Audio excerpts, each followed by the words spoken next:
Welcome to episode 21 of Reverse the Relapse. And today I have a very special guest for you. It's a colleague of mine from the Weight Loss Surgery Clinic. And we are talking about why protein can stall your weight loss. You won't want to miss it.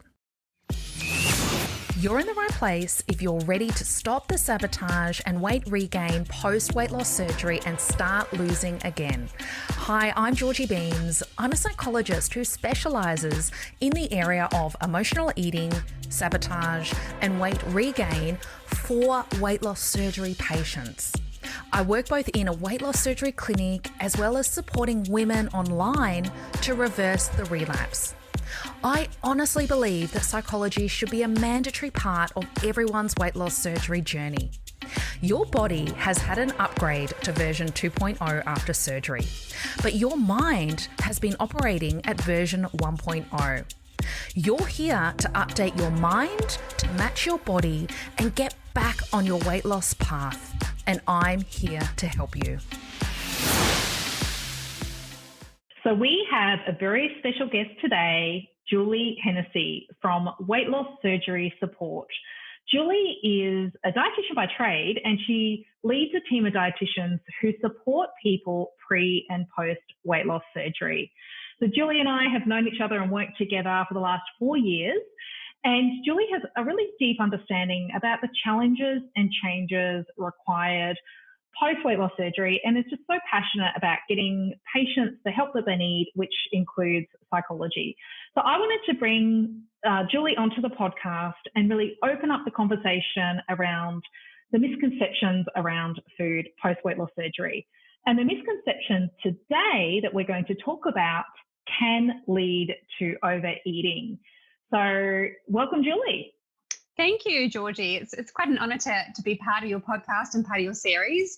And as you say, we've been working quite closely together, and I know a lot of our patients definitely follow the series as well. So as you say, a lot of people are listening because they want to get things right from a headspace point of view, but also you want to know what to do from food choices as well. So I can imagine that a lot of people out there, when they start to hit a weight plateau or maybe start to regain weight again, the first thing that comes to mind when we look at food is I just need to bump my protein intake up. So I just need to reach, X amount of grams of protein per day, or if I could just bump my protein up as much as I can, I'm going to start to lose weight again. And that's really understandable because we tend to focus on protein and we tend to talk about protein a lot, especially in the early days after surgery. And it's kind of drummed into us quite a bit. So it's really understandable that's the first sort of fallback that we go to. But what if I told you that if actually longer term after weight loss surgery, too much protein can actually lead to weight gain and not weight loss? Really? Because this is a misconception, right? Because I'm the same, I don't get too much into your territory when I have my consults, but the protein, this conversation comes up so regularly, in terms of the first thing I'll do if there's a plateau or weight regain is go back to the protein. So tell us some more about, debunk it for us. Absolutely. So yeah, keep listening because I'm definitely going to sort of give a bit more context around what I mean here. And we'll also have a chat about a nice, clear, simple to follow strategy or framework so that you can build your own healthy eating habits in the long term. So basically, it's about getting the right types of protein into your diet, but also balancing this with fiber. So that's really important. And that second part is often something that we see as missed after weight loss surgery. So just to go back to protein for a bit, so don't get me wrong, protein actually is really, really important. So it does help to keep us feeling fuller for longer. It helps to retain muscle tone after weight loss surgery. So obviously you want to lose your fat mass only. And it helps with a number of other different body functions as well, such as, immune support. But when we look at nutrition, it's not just as simple as looking at individual nutrients on their own. It's really about how those nutrients interact with each other and then interact with our body. So it's a bit more complex. than just looking at individual nutrients on their own. And so when we're just looking at protein, we're missing quite a big, chunk of the puzzle here. And we can sort of get a little bit of tunnel vision with that. The other thing that, like I say, the main thing we need to look at here is the type of protein that we are including. So when you think about protein, a few different protein sources are things like chicken, fish, meat, beans, legumes, those sorts of things, which are all fantastic sources of protein. But, bacon, ham, salami, protein waters, protein bars, protein shakes, they're also sources of protein as well. But unfortunately, those ones are man-made, which means that as soon as we sort of make something, it's more processed. And with that tends to come food additives.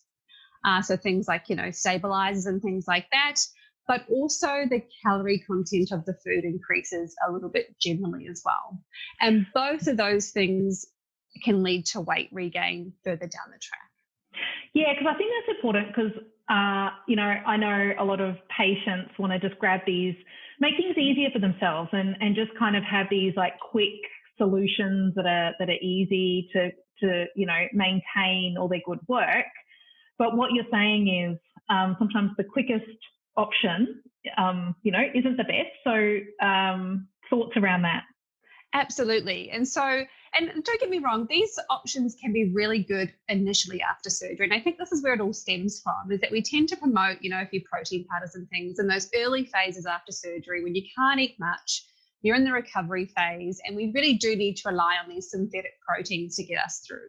However, longer term, 6 months plus post-surgery, if you've had a nice, uncomplicated journey, you can eat a wide variety of foods again. It's really much better for you to be eating a food source or a real sort of, whole source of protein rather than synthetic proteins most of the time. And saying that, I do have one exception to this, and that's when you can have maybe a protein bar or a protein shake in your handbag as a plan B. So it's okay as a plan B, you're out and about, you can't grab something, that's okay. But generally speaking, on a day-to-day basis, trying to get that protein from food as much as possible. And I think that's a good point because from what I'm hearing, often many patients are making those sources of protein their plan A. Yeah, absolutely. Absolutely. So you're right. We want to shift it from a plan A to a plan B. Absolutely. And it's because of all those little additives and things, but also because when we have these synthetic proteins, you can actually really amplify your protein intake much more than what it needs to be. So it's a lot easier to really overdo the protein, which is not only going to limit our weight loss, but it's actually not very good for our general health and well-being, really. So that's why we want to sort of limit that as well. Plus, when we tend to have these synthetic proteins, you don't actually get all of the other nutrients that you get from food as well. So say, for example, if you took a handful of nuts versus some protein water, in the handful of nuts, yes, you get some protein, but you also get a bit of fiber and some healthy fats, whereas the protein water, you're just getting that synthetic protein. So it's really trying to weigh out what's going to give you the best nutrition, what's going to give you the best bang for your buck. Yeah, that makes sense. Yeah.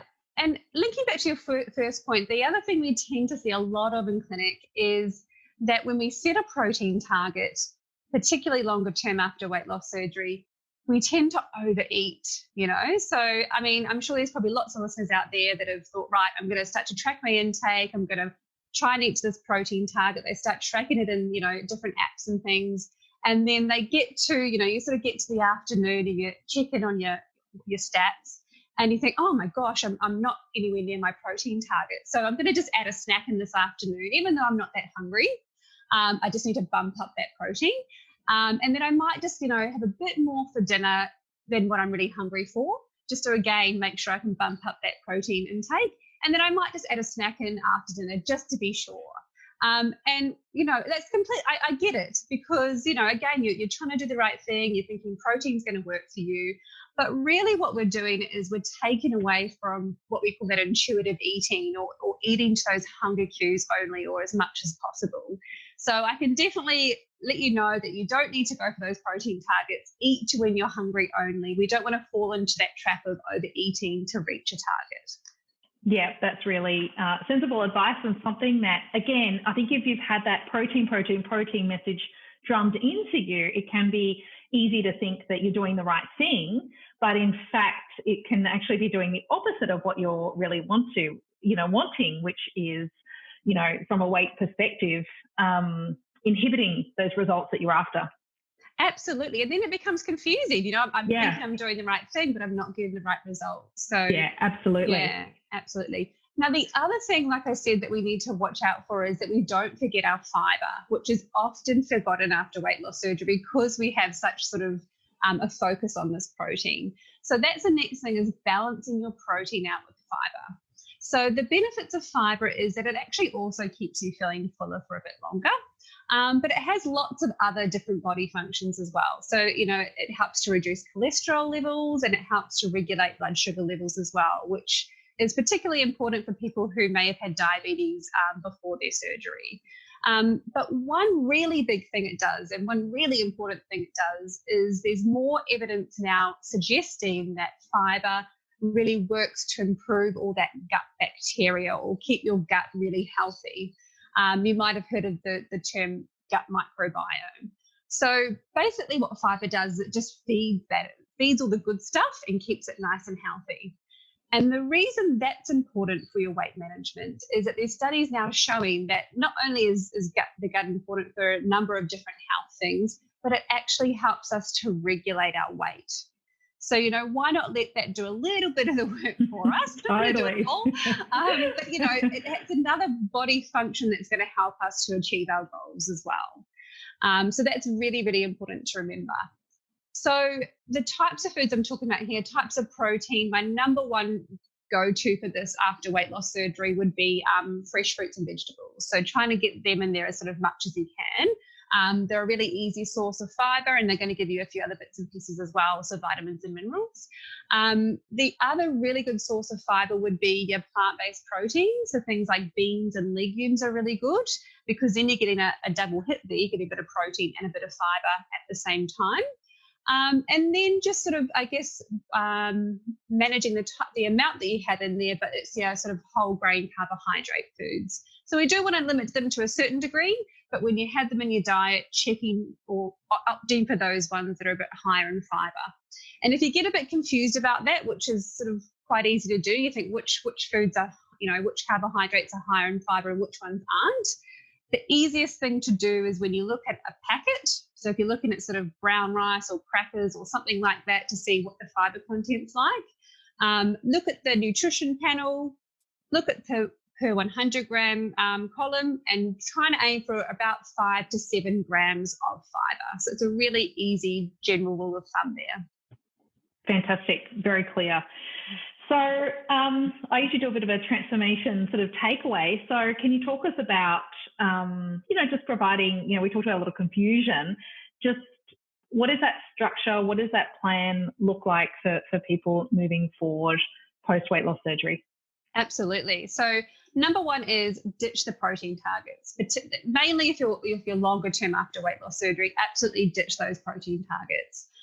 Number two is aim for foods that are whole, real foods as much as you can. So really trying to stick away from those synthetic foods as much as you can, with the exception of having them as a plan B. So really only sticking to synthetic proteins as a plan B. And the last point is aim for the 50-50 rule. Look at your plate. 50% of it or half of it wants to be some nice quality protein food, which we've talked about. And the other half, we don't want to forget about that fiber. So adding those good quality fiber sources in. So those are sort of my main sort of take home message or main points to sort of follow longer term when you're building your healthy eating plan. Fantastic. Well, that has been very insightful, and I'm sure our listeners will agree because, there is so much confusion out there. I am hoping to, if it's up to you, to have you back as a bit of a regular guest on the podcast to keep debunking these myths, to get really clear information out, not only to those patients that have had weight loss surgery, but also those that are considering weight loss surgery or perhaps have booked in weight loss surgery as well, to give them some, really evidence-based advice to help, get them on their path and keep them on the path. So I'm hoping that you will be willing to come back on regularly and keep having these type of conversations.